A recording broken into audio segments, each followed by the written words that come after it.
Inside PressBox is presented by Friedmont Mortgage. Don't make a 30-year mistake by choosing the wrong lender. Go to Friedmont.com now for all of your mortgage needs. And welcome to another edition of Inside PressBox. I'm your host, Stan the Fan Charles. Here's hoping that your holiday was a good one and that the new year ahead brings you and your family much joy, health, and happiness. Among the sports landscape, the Ravens, Orioles, and the ever-increasing gaming picture in our state remain the hot-button topics, and we're going to talk about all three of those on this program. As the Orioles get ready to face the daunting task of competing in the new American League East landscape, questions abound for O's GM Dan Duquette. Recently appeared at our December 2nd Thursday luncheon at Pagonia Station. We'll play a portion of his Q&A session with yours truly and the fans at the event and take a look at the Orioles' continuing efforts to further their relationships in the community. 2013 will also be a big year for the gaming industry in Maryland, with Maryland Live ready to move forward with table games, real dealers, and 24/7 gaming, the startup of construction in Baltimore City, and the eventual building of another casino in Prince George's County. We'll look at the ramifications of all the goings-on, and now the Ravens are readying for a fifth consecutive trip to the playoffs. Who better to talk with about them and their successful but uneven 2012 season than our man for sports gaming and sports business, Bill Ordine. And Bill, we appreciate your coming in. Trust your holiday was a good one. It was terrific, Stan. Thank you. All right, we look festive here. We are festive. We're always festive. Hey, before we touch base on one of the real reasons I had you in to talk about the gaming situation in the state of Maryland, you found out some interesting things because I asked you, I said, how in the world were the Ravens underdogs to the New York Giants last week? And you've researched it for me and came up with some interesting comments. It was interesting. As it started out, the Ravens on the previous Sunday, when the odds come out, were in fact the favorite for that game. But the odds makers were anticipating, and the bookmakers were anticipating rather, that the public would bet the Giants heavily. And they were right. And the bookmakers started moving that line right away. As it turned out, the public bet on the Giants at a clip of 70-30. Late in the week, the sharps, the professional bettors, started coming in on the Ravens. But that's why that line moved. Thinking like I did. Exactly. All right. And because the line had moved too much in favor of the Giants. All right. And the key factor there, though, is the Giants, twice in the last 3 years, had really started to play around week 13 or 14. Right. There were two sides of that coin. First of all, as we all know, the Ravens were not playing well going into the Giants game. Everyone around here was pretty nervous. Secondly, the Giants, has been their time of year, and the betting public recalls that. They remember what happened most recently.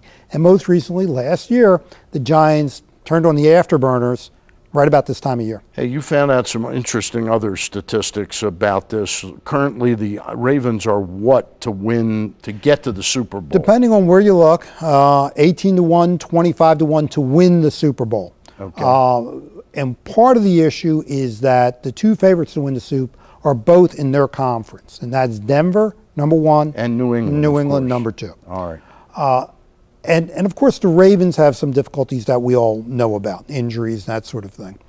And interestingly, had you wanted to make this same wager back in August or September, you would have only gotten 9-1, maybe 12-1 odds on the Ravens to win the Super Bowl. Now you get much better odds if you're a true believer. We're moving to talk about the gaming, but one quick note that you pointed out that's bad news for the Ravens winning the Super Bowl.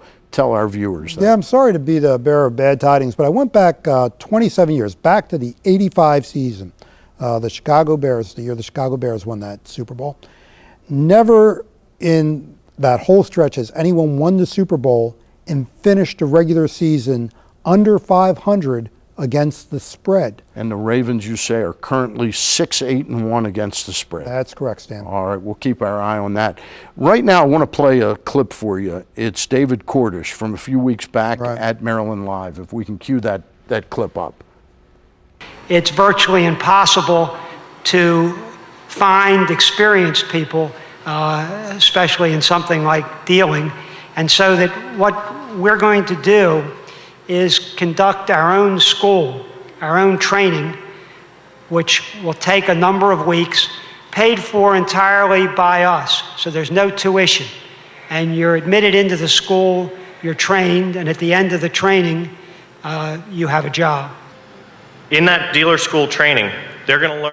That was David Cordish, president of Cordish Company. Right. He says you've got a job. They will meet that and get these dealers trained and ready for things. Well, they have to. They have to. And it's not an easy test. There are a lot of things that go on for a dealer. It's one of those things like being a referee in a sports event. You know, it looks easier than it really is. Yeah. And the best dealers are the ones you don't notice, who don't, you don't say, gosh, that guy keeps making those mistakes. He's underpaying me, or he made a mistake dealing the cards.